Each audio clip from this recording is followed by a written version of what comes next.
أعوذ بالله السميع العليم من الشيطان الرجيم بسم الله الرحمن الرحيم الحمد لله وكفى والصلاة والسلام على النبي المصطفى وعلى آله الطاهرين الطيبين وأصحابه الكرام ومن تبعهم بإحسان إلى يوم الدين.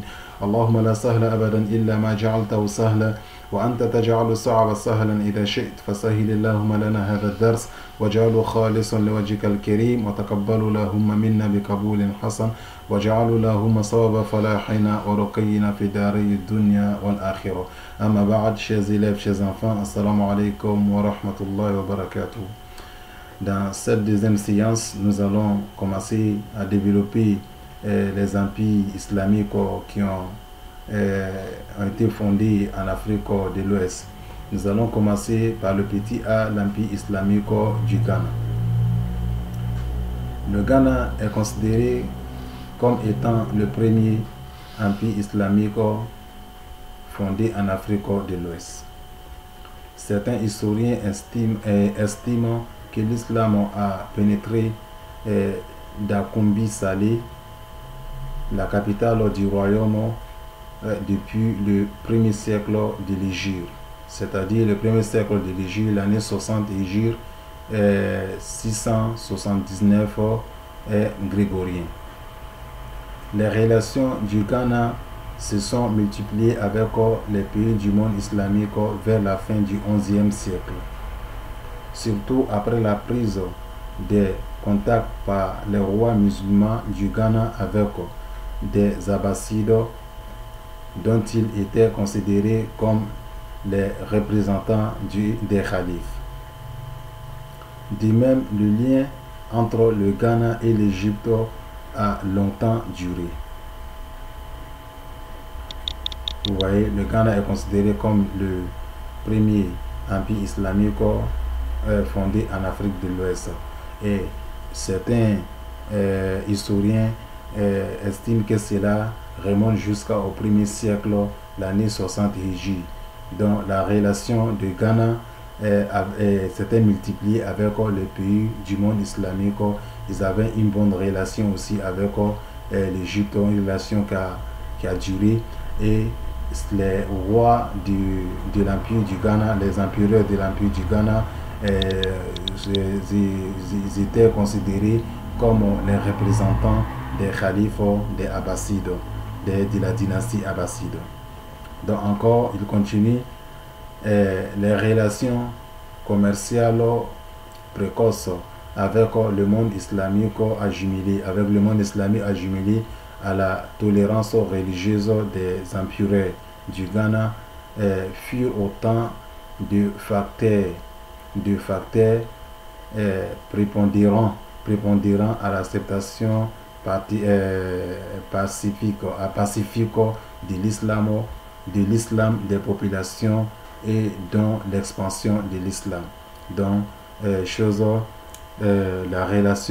relations commerciales ont facilité la propagation de l'islam par une voie, chose qui n'a pas connu de violence.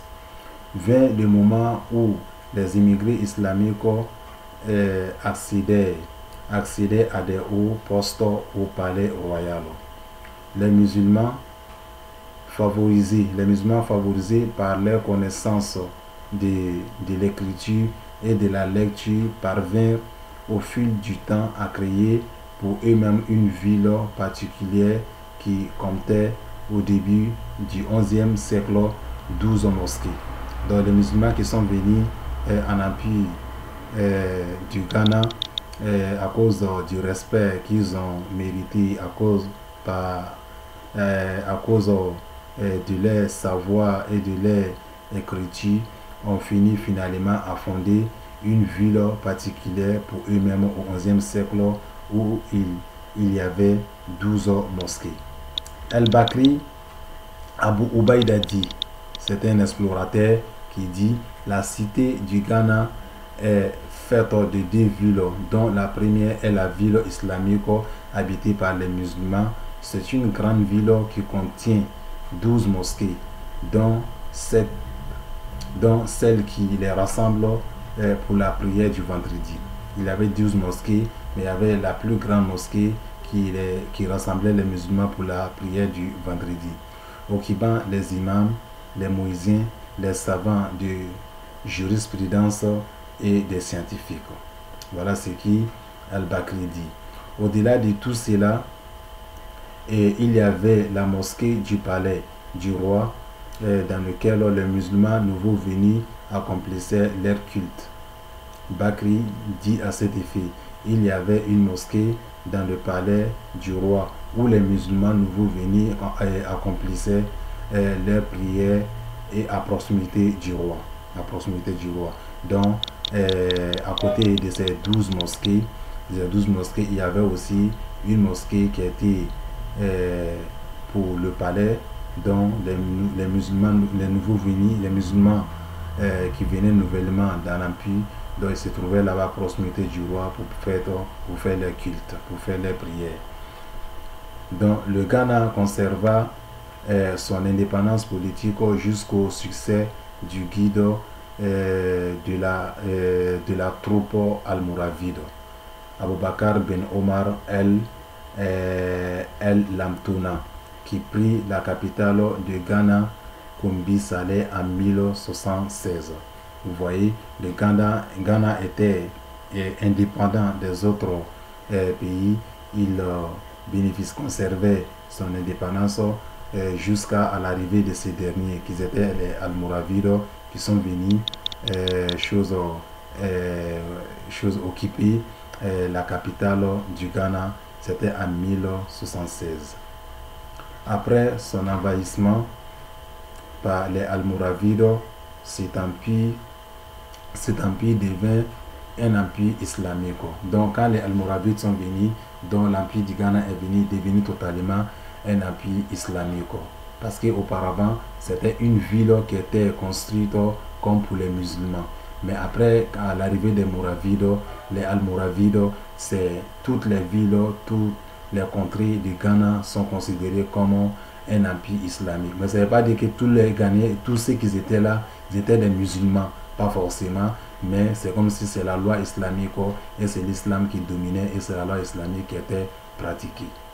Donc, l'occupation du Ghana par les Almoravides ne fut pas longue. Mais quand les Mouravides sont venus occuper Ghana, ils ne sont pas restés longtemps, car des révoltes et des révolutions s'est déclenchées.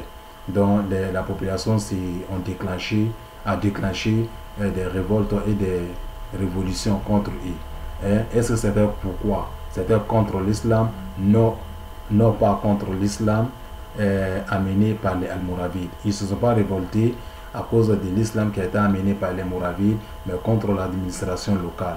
Donc ils s'étaient révoltés contre l'administration, comment ils géraient le pouvoir. Donc c'était à cause de ça qu'ils s'étaient révoltés. Aboubakar Ben Omar, qui était le chef des Mouravides, qui étaient dans la région du Ghana, dans l'empire du Ghana, fut tué finalement, au cours de ces révoltes locales. Avec sa mort, l'autorité politique des Almoravides bascula. Donc ils n'ont pas pu continuer, donc leur autorité bascula. Tandis que son cousin, le cousin de qui? Le cousin d'Aboubakar Ben Omar, qui s'appelait Youssef bin Tachifin, lui réalisait d'éclatants succès au Maghreb et en Espagne. C'est comme si il avait son cousin qui effectuait aussi son travail là-bas, chose au Maghreb et en Espagne. Il progressait, mais ces derniers étaient déjà tués et lui, sa progression avait pris fin. Malgré les efforts conjugués par les Almoravides et les musulmans du Ghana, l'islam resta confiné dans un espace géographique restreint jusqu'à l'émergence de l'Empire du Mali, qui amena l'islam dans plusieurs parties des États de l'Afrique de l'Ouest. Donc, les Almoravides et les musulmans du Ghana ont conjugué beaucoup d'efforts pour la propagation de l'islam dans l'Empire du Ghana, mais cela n'a pas réussi comme il se doit. Tout l'étendue du territoire de l'Empire du Ghana n'était pas devenu musulman.